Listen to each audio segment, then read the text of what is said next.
This is the Lesbian Historic Motif Podcast, brought to you by Heather Rose Jones. The show looks at lesbian and sapphic themes in history and literature, and historical fiction with queer female characters, including fantastic versions of the past. We present research, interviews, news of the field, book listings, and original historical fiction for your enjoyment. For even more historic research, check out our blog.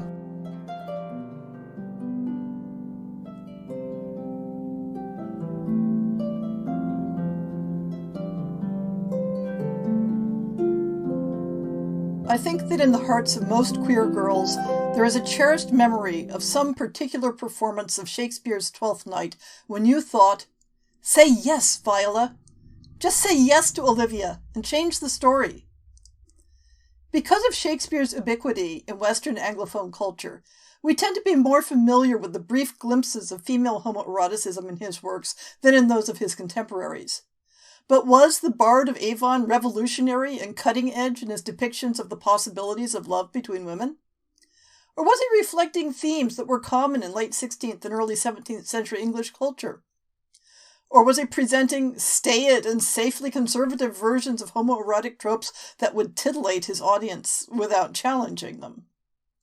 Was he queer-baiting the groundlings with a wink and a nudge, and the image of two women together only to deflect the possibility at the last minute?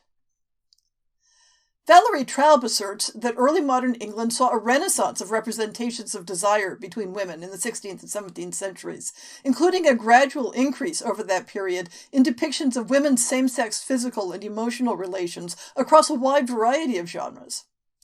These representations existed within a social context that believed women to have a stronger sex drive than men, and that considered same-sex desire to be an expected manifestation of that drive. But did those understandings lead naturally to an acceptance of those desires and a positive attitude toward them? There were two major themes in the depictions of women's same-sex desire during that era, themes that have chased each other across the landscape of history. One theme came from the philosophical tradition of amicitia, friendship, in which like was expected to be drawn to like, and the passionate expression of that attraction and the love that resulted from it was treated as expected and normal. The second theme was based on a theory that erotic desire was driven by difference, and specifically from the contrast of masculine and feminine.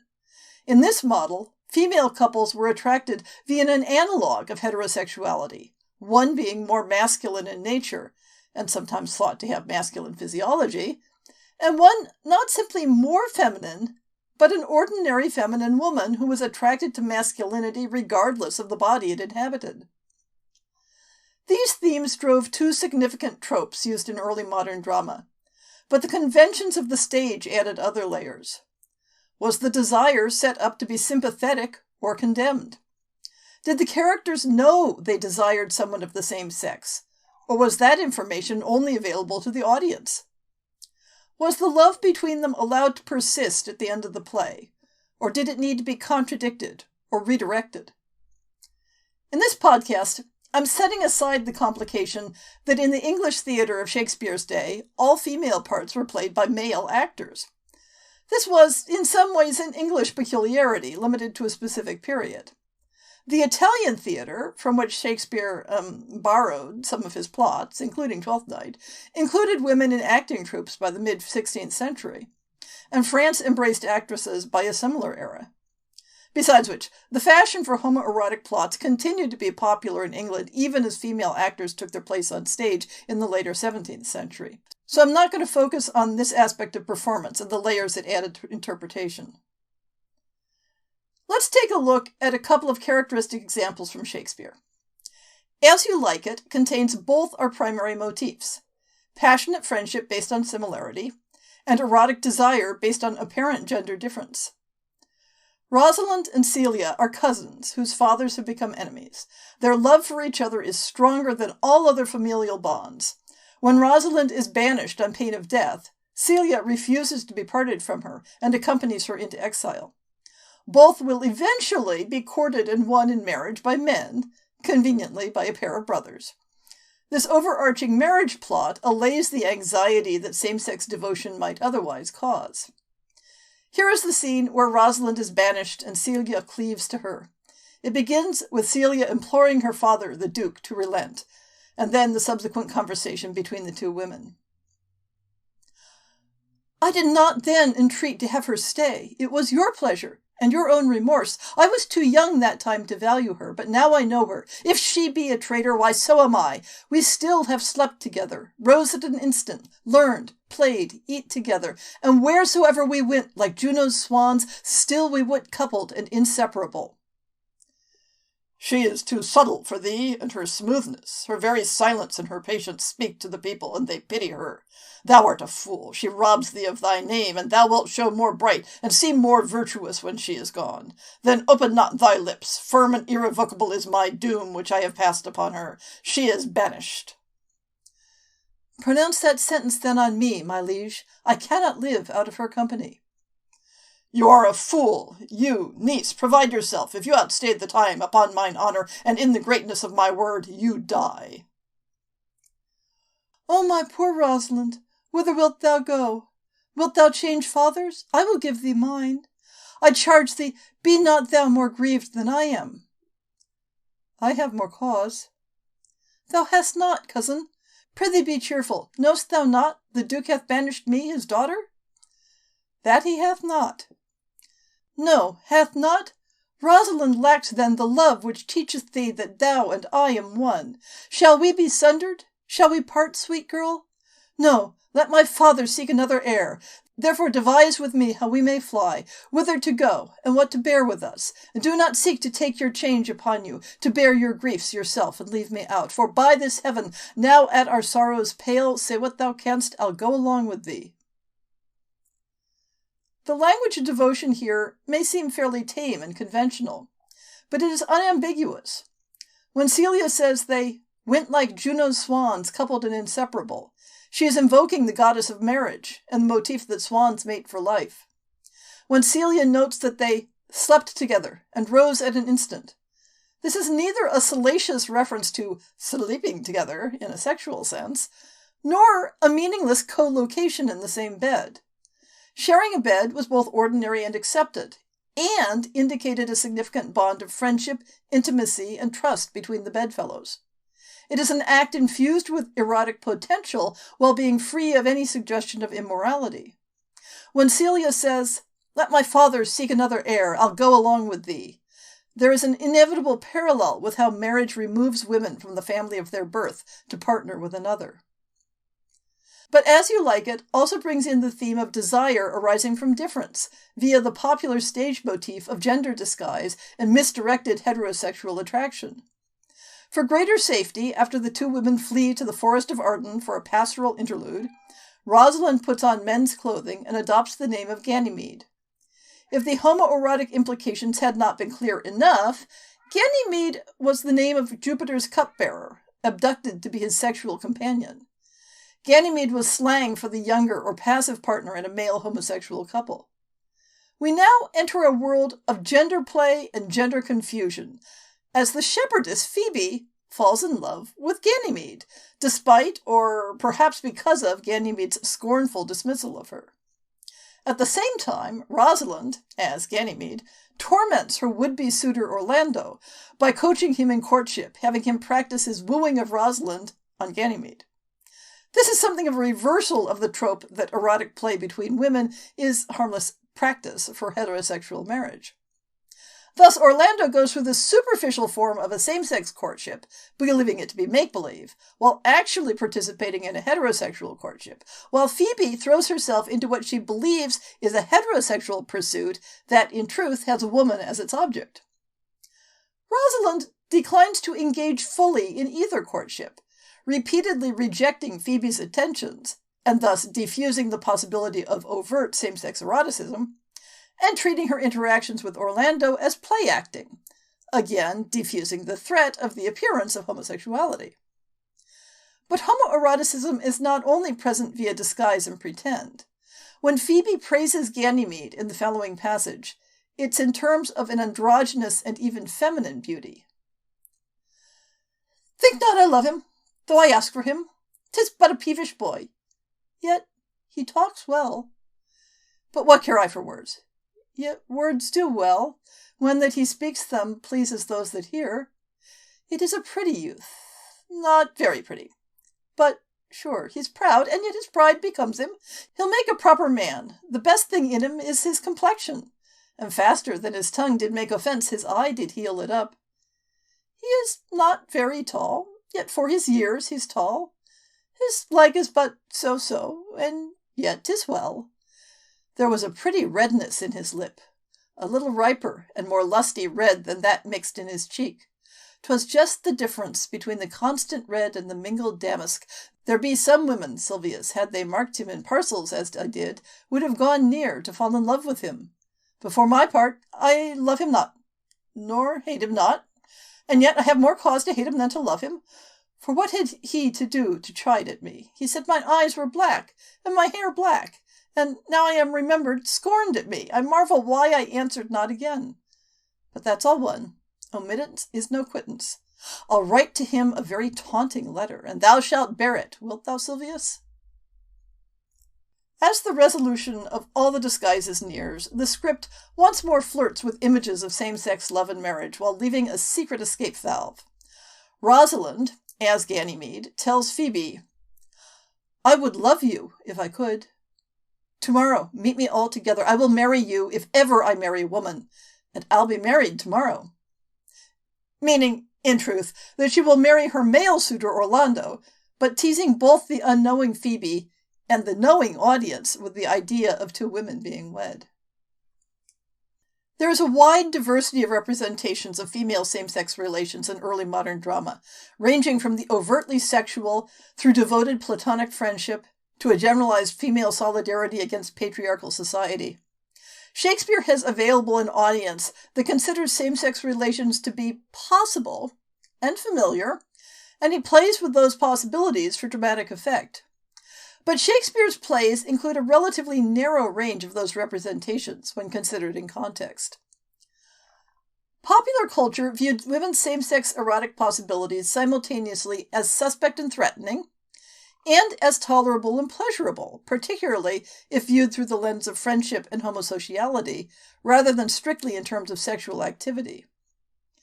In general, expressions of explicit sexual desire are presented negatively, while depictions of romantic love are the most accepted. And it must be noted that depictions of gender disguise on stage are taken largely as harmless, while real-life cross-dressing was a significant point of anxiety and treated as sexually charged. Scenarios of homoeroticism on stage or in literature could be used as social criticism, but often tangentially, to address entirely different areas of social, religious, or political concern. Yet an overarching theme was that homoerotic desire must be addressed and resolved in some fashion within the story. Idealized, romantic, non-sexual attachment may be presented as praiseworthy and simply diverted into a heterosexual resolution. But predatory, anxiety-provoking sexual scenarios tend to end in tragedy. Direct sexual transgression, and the need for its punishment, can be avoided by misdirection, for example, in cross-dressing plots, or by sidelining the desire in a deniable subtext via innuendo or allusion. The homoerotic presence may be created by the act of denying its possibility, or may exist only by the way in which that possibility disrupts a more central heterosexual plot. A character who protests the impossibility of desire between women acts to raise it as a possibility in the audience's imagination. A potential heterosexual romance that is disrupted by a gender-disguised woman suggests that a woman could be a more attractive partner for a woman than the man she's expected to marry. Fictional treatments of female homoeroticism tended to focus on desire and treat it neutrally or sympathetically, while non-fictional evidence focused on actual sexual activity and condemned it. Between these two poles, the assumptions and models through which female homoeroticism was presented followed certain principles. Erotic attraction is driven by beauty rather than by biological sex. Beauty exists as an abstract quality and is not gendered. Similarity of body, age, temperament, and situation drives attraction. It is natural and expected for two people who are highly similar to be attracted to each other and to express that attraction openly. But also, in contrast, female same-sex eroticism is inspired by differences in age, rank, power, and experience.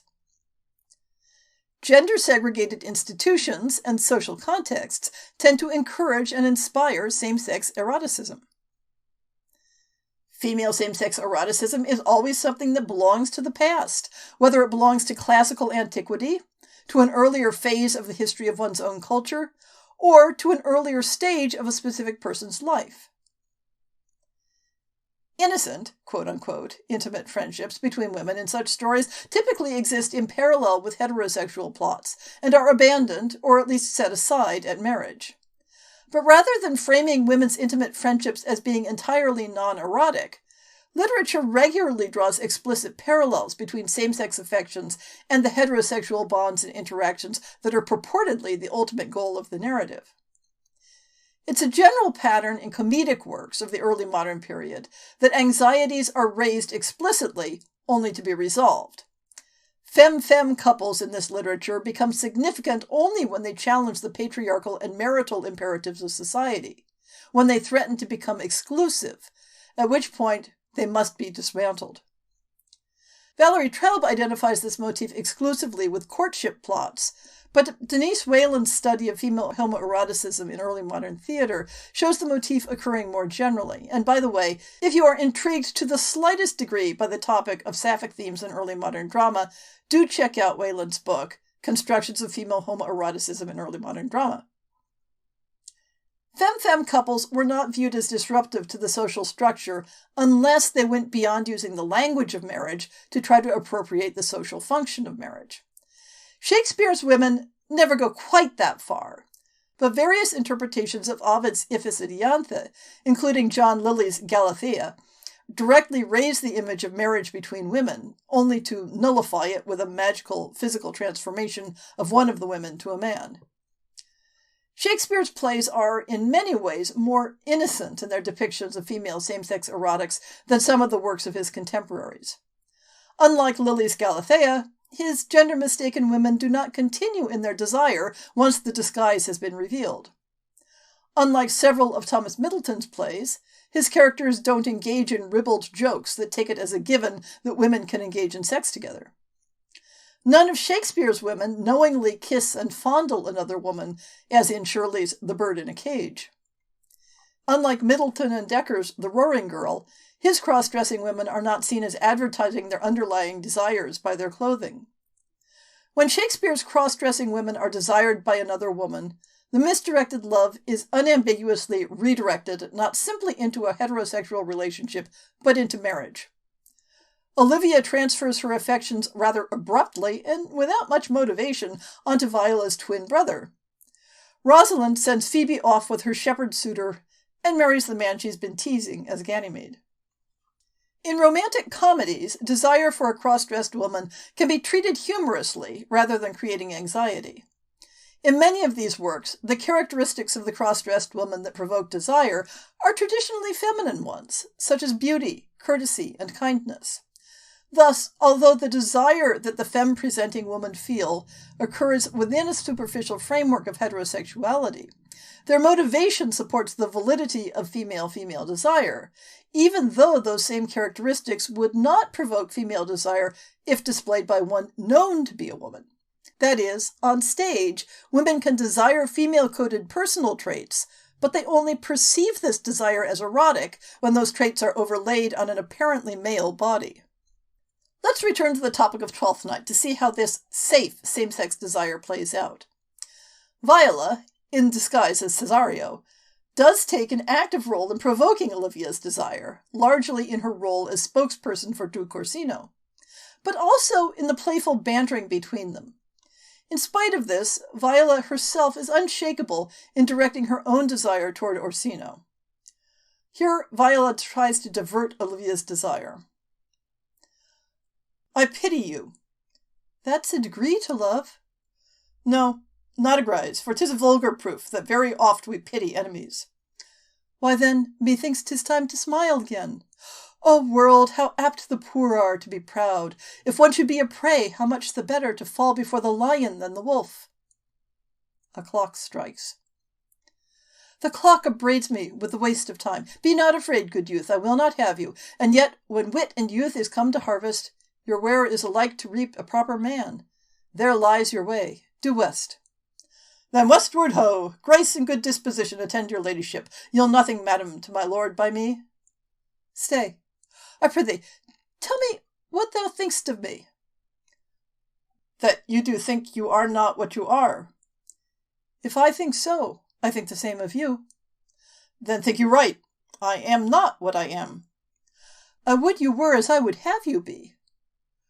Would it be better, madam, than I am? I wish it might, for now I am your fool. Oh, what a deal of scornful looks, beautiful, in the contempt and anger of his lip. A murderous guilt shows not itself more soon than love that would seem hid. Love's night is noon. Cesario, by the roses of the spring, by maidhood, honor, truth, and everything, I love thee so, that maugre all thy pride, nor wit nor reason can my passion hide.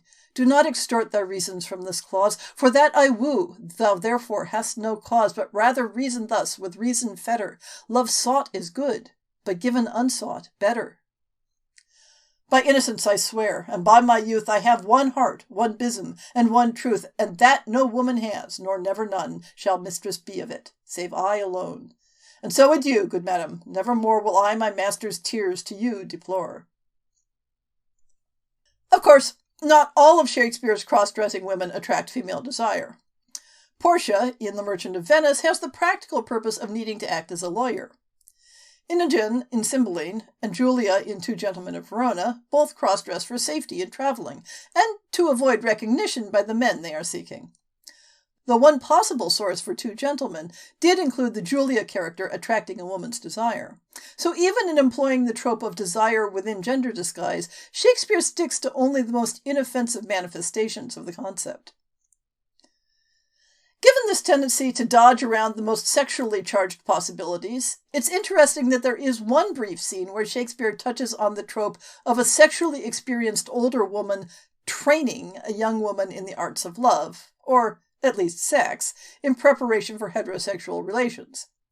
We saw a very tame, gender-flipped version in As You Like It, when Ganymede teaches Orlando how to court a woman.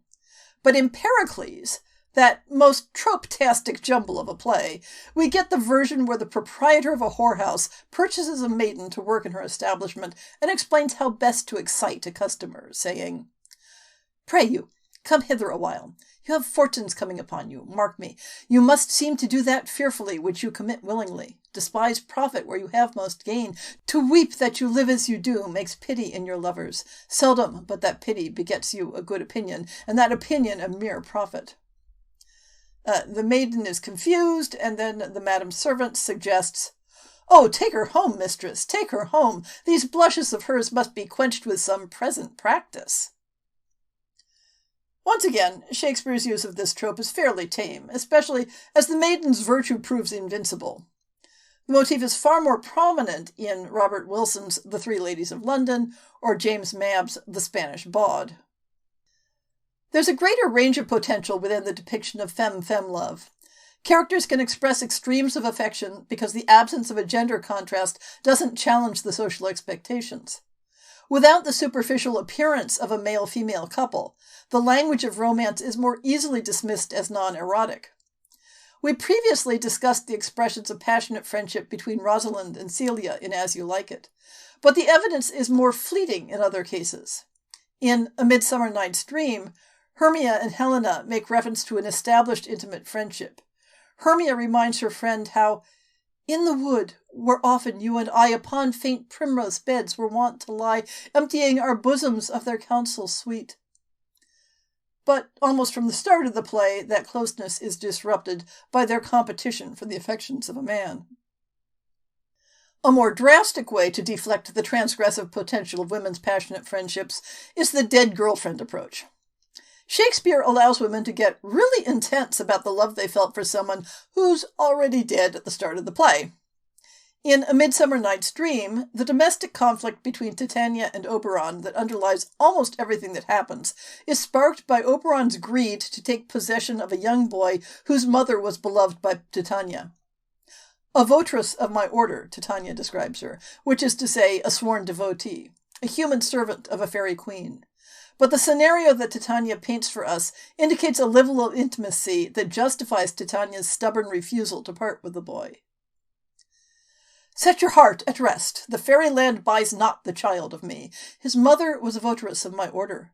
And in the spiced Indian air by night full often hath she gossiped by my side, and sat with me on Neptune's yellow sands, marking the embarked traders on the flood, when we have laughed to see the sails conceive and grow big-bellied with the wanton wind, which she, with pretty and with swimming gait following, her womb then rich with my young squire, would imitate and sail upon the land to fetch me trifles and return again, as from a voyage, rich with merchandise. But she, being mortal, of that boy did die, and for her sake do I rear up her boy, and for her sake I will not part with him. In the end, of course, Titania surrenders and becomes a good, obedient wife once more. The resolution by marriage is much more obviously forced in the case of Two Noble Kinsmen. Since this play isn't as well known as some, a brief plot summary may be in order. Emilia is an Amazon, the sister of Queen Hippolyta, who has just married Theseus. That is, just married within Two Noble Kinsmen, though also in the just aforementioned A Midsummer Night's Dream by coincidence. Emilia is disinterested in marriage and is mourning the death of her friend Flavina. Emilia's description of how she loved the dead Flavina is charged with passion. The conversation starts with Hippolyta.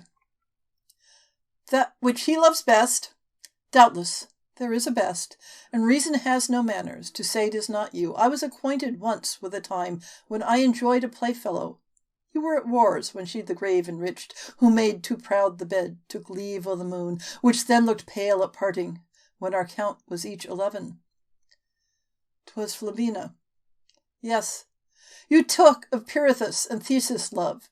Theirs has more ground, is more maturely seasoned, more buckled with strong judgment, and there needs the one of the other may be said to water their entangled roots of love. But I, and she I sigh and spoke of, were things innocent. Loved, for we did, and like the elements, that know not what nor why, yet do effect rare issues by their operance, our souls did so to one another. What she liked was then of me approved, what not, condemned. No more arraignment. The flower that I would pluck and put between my breasts, oh then but beginning to swell about the blossom, she would long till she had such another, and commit it to the like innocent cradle, where phoenix-like they died in perfume. On my head no toy but was her pattern. Her affections, pretty, though haply hers careless were, I followed for my most serious decking. Had mine ear stolen some new air, or at adventure hummed one from musical coinage, why it was a note whereon her spirits would sojourn, rather dwell on, and sing it in her slumbers. This rehearsal, which fury innocent wots well come in, like old importance bastard, has this end, that the true love tween maid and maid may be more than in sex individual. As a consequence of war, two kinsmen become Theseus's prisoners. Theseus decides, without input from Emilia, that the two will fight, with the victor marrying Emilia and the loser being executed. Don't worry, it sort of makes sense in context. Emilia spends the whole play saying, look, this is stupid, I don't want to marry at all, and I certainly don't want somebody to be executed in my name. When the rules of the duel are set, Emilia goes to the altar of Diana, goddess of those who refuse marriage, and prays to her. O sacred, shadowy, cold, and constant queen, abandoner of revels, mute contemplative, sweet, solitary, white as chaste, and pure as wind-fanned snow, who to thy female knights allow'st no more blood than will make a blush, which is their order's robe. I here, thy priest, am humbled for thine altar. O vouchsafe with that thy rare green eye, which ne'er yet behold thing immaculate. Look on thy virgin, and sacred silver mistress, lend thine ear, which ne'er heard scurrile term, into whose port ne'er entered wanton sound to my petition, seasoned with holy fear. This is my last of vestal office. I am bride-habited, but maiden-hearted. A husband have I appointed, but do not know him. Out of two, I should choose one and pray for his success, but I am guiltless of election. Of mine eyes, were I to lose one, they are equal precious. I could doom neither. That which perished should go to it unsentenced. Therefore, most modest queen, he of the two pretenders that best loves me, and has the truest title in it, let him take off my wheaten garland. Or else, grant the file and quality I hold, I may continue in thy band. Emilia is loath to be the prize in this contest and refuses to watch the fight. In the end, she is resigned to her fate, not eager to embrace it. This clearly isn't one of the romantic comedies with eager lovers. But although Emilia puts up the strongest resistance of any of Shakespeare's heroines to having her love hijacked from a woman and turned toward heterosexual marriage, in the final analysis, Flavina can't compete because she's safely dead. So is it fair to characterize what Shakespeare is doing in these plays as queerbaiting, in the sense of teasing the audience with hints and promises of a same-sex relationship only to balk at the fence? I think it is. The context is different from the present day. He didn't have an audience that actively and openly longed to see a story resolve the two women together. But he did have an audience that accepted such a pairing as within the scope of imagination. And if he didn't think they would enjoy being presented with that possibility on stage, he wouldn't have included the motifs in his plays. Not that the early modern theater audience was ready to have two female-presenting people officially paired off at the final curtain. Even Lilly's Galathea dodges the possibility with a magical sex change. But even within the limitations of the time, Shakespeare is coy and timid with his homoerotic tropes. Viola may whet our appetites, but comes nowhere near to sating them. For that, we must write our own stories.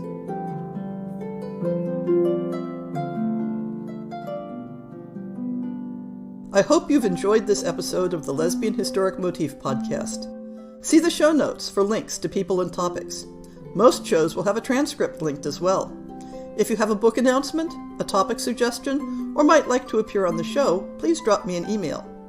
If you enjoyed this podcast, please rate it and subscribe on your favorite podcast app, and consider supporting our Patreon.